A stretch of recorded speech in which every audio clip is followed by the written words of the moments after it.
¿Qué tal, mis hermanos? Buenas tardes. Espero se encuentren bien. Me da mucho gusto saludarles. Y bueno, vamos a continuar con nuestro curso de Evangelios, ¿verdad? Entonces, el día de hoy, esta pequeña cápsula, pues, pretende, pues, de que reflexionemos sobre Jesús y los discípulos antes de la Pascua, antes de esa experiencia tan extraordinaria. Vamos a ver brevemente algunos puntos que considero son importantes y en el nombre del Padre, del Hijo y del Espíritu Santo. Amén.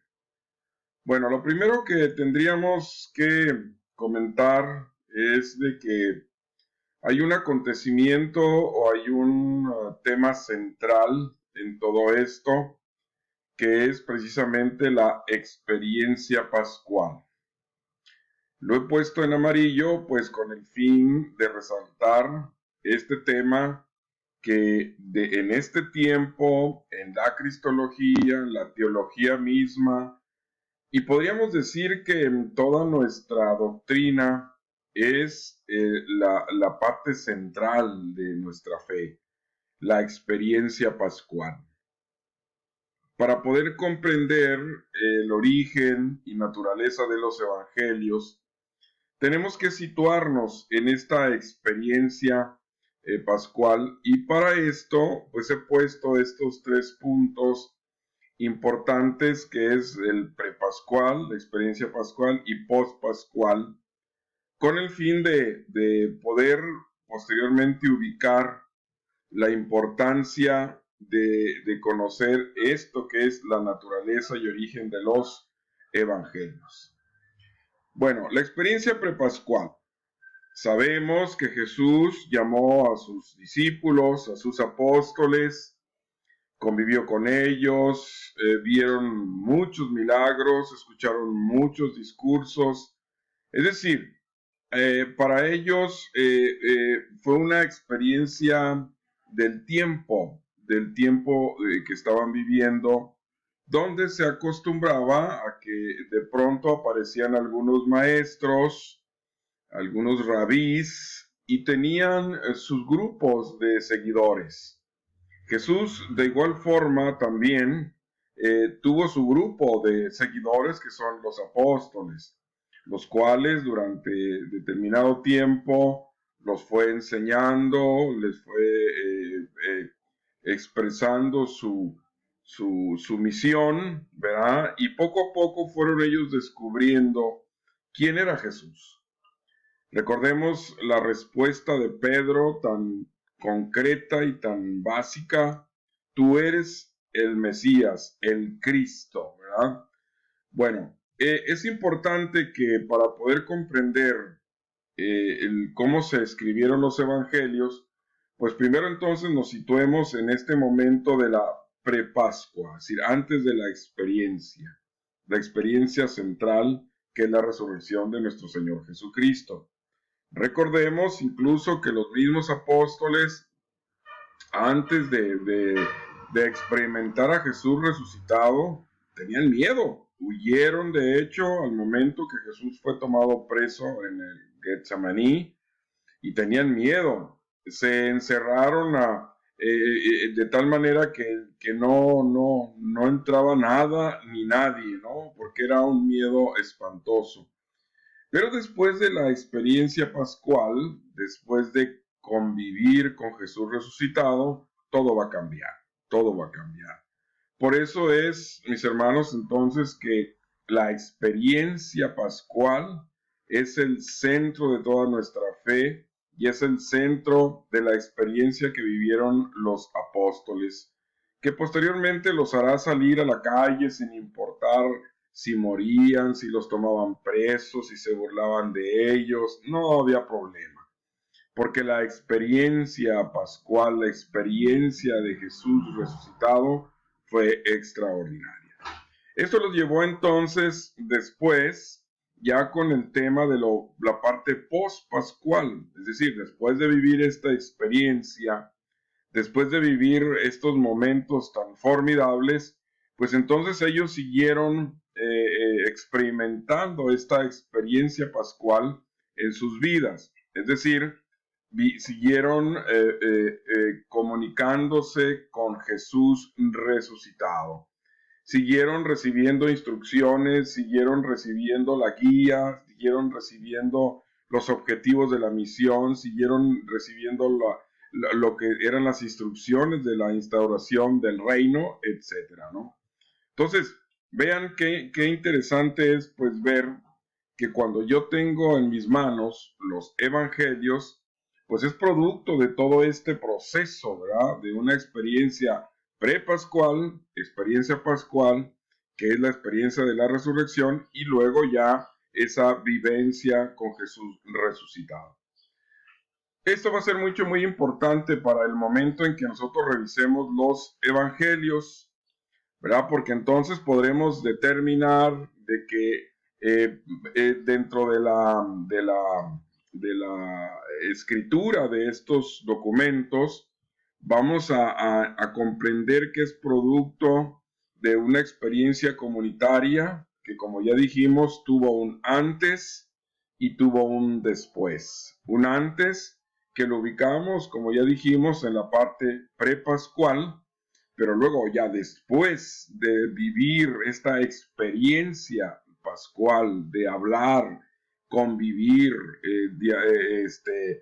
incluso comer, etcétera, con el resucitado, que es Jesús, después de esta experiencia pascual, se van a generar una serie de cambios importantes. Por lo tanto, entonces, el tema central de toda la doctrina cristiana e incluso de los evangelios se va a centrar entonces ¿en qué? En la experiencia pascual. Vean esta parte que me gustaría leer y comentar. Esta experiencia, al transformar profundamente a los discípulos y su relación con Jesús, claro que también transformó las tradiciones sobre Jesús y la manera de transmitirla. Recordemos que ellos eran judíos. Recordemos que ellos estaban basados en la ley, ¿verdad? En la ley judía, en muchas costumbres como el sábado, como muchísimas tantas costumbres y tradiciones que tenían, que claro que van a sufrir modificaciones después de ¿qué? De esta experiencia pascual. Ya no será cumplir por cumplir, sino que será un cumplimiento ya basado más en la experiencia con Jesús resucitado. Por eso entonces, cuando aparecen los evangelios, pues nos podemos dar cuenta de inmediato que cuando aparecieron los evangelios, pues aparecen después de algún tiempo, ¿verdad? Después de algún tiempo en el que los apóstoles y las comunidades cristianas fueron experimentando esta vivencia de Jesús resucitado guiando a su iglesia, y por lo cual entonces el evangelio no es otra cosa que el producto de toda esa experiencia pascual. Por eso, mis hermanos, vean qué interesante es estudiar los evangelios, porque en ellos vamos a encontrar el testimonio de una comunidad que nos explica, una comunidad que nos refiere, una comunidad que nos enseña, que nos transmite su experiencia pascual, es decir, su experiencia con Jesús resucitado. Es por eso entonces que la escritura del Evangelio, contada por 4 hombres distintos, pues vamos a tener que revisarla bajo esta óptica. Primero, a ver cómo vivían los apóstoles, cuáles eran las costumbres, las tradiciones que vivían ellos antes de la experiencia pascual, ¿verdad?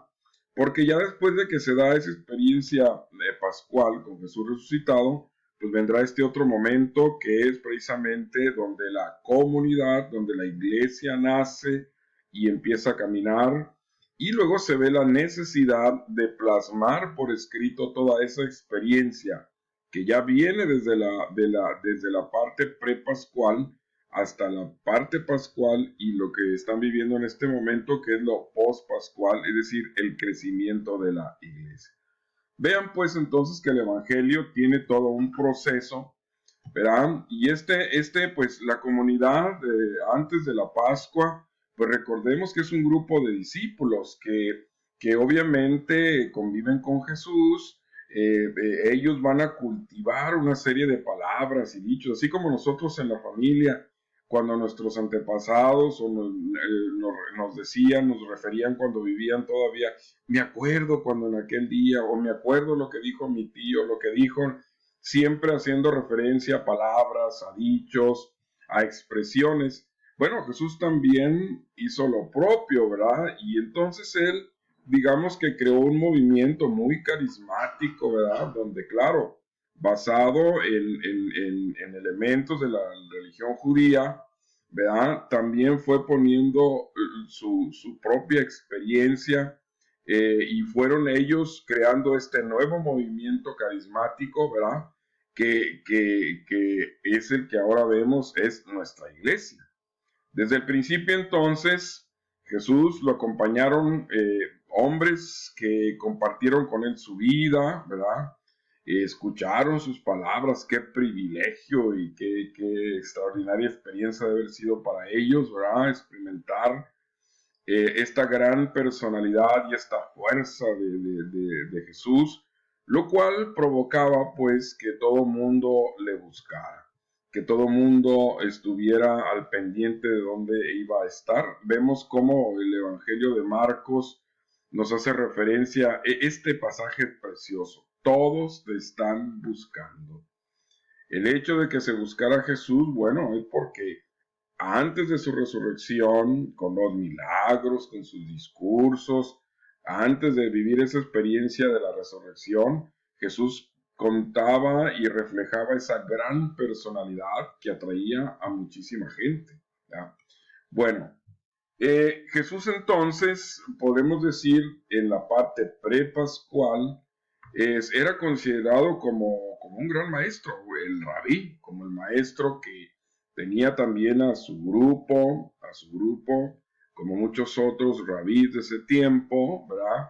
Donde ellos recibían su enseñanza, donde Jesús fue mostrándoles el por qué había venido al mundo y poco a poco los discípulos fueron comprendiendo en lo que se habían metido, ¿verdad? En lo que se habían metido. Entonces, aquí lo interesante pues es que, por ejemplo, el siguiente video que veamos, vamos a hablar sobre el tema de la memoria, que se utilizaba, la pedagogía judía que se utilizaba en aquel entonces para la enseñanza. Esto nos lleva entonces que si hablamos de estos tres momentos, para poder comprender los evangelios, lo primero que tenemos que centrarnos pues es en el momento prepascual. ¿Qué es este? Jesús llama a sus apóstoles, los va enseñando, les va mostrando con obras, les va mostrando con milagros, con sus palabras, quién es Él. Claro, desarrollan muchas tradiciones que ellos tenían como judíos, algunas otras van a ser modificadas por Jesús, etcétera, ¿no? Es decir, no es que Jesús llamó a 12 y ya nomás les dijo, vénganse, no, sino que hay detrás de todo esto toda una tradición judía, toda una tradición de un pueblo y que vale la pena irla reflexionando poco a poco para al final comprender el por qué y el cómo se escribieron los evangelios. Por eso entonces es importante que lo que podríamos decir en este momento es que es casi seguro que este grupo de apóstoles que siguieron a Jesús, que los llamó él, pues bueno, cultivaron una tradición de conservar palabras, mensajes y dichos de Jesús que guardaban con mucho, mucho cariño. Bueno, la tarea que les voy a dejar para estos días, investiguenme por favor el significado de estas dos palabras, metáfora y prosa. Les encargo por favor que pongan visto en el video y bueno, seguimos rezando por todos, pido por ustedes, pidan por mí y les agradezco también que pidan por mi familia. En nombre del Padre, del Hijo y del Espíritu Santo. Amén. Buenas tardes.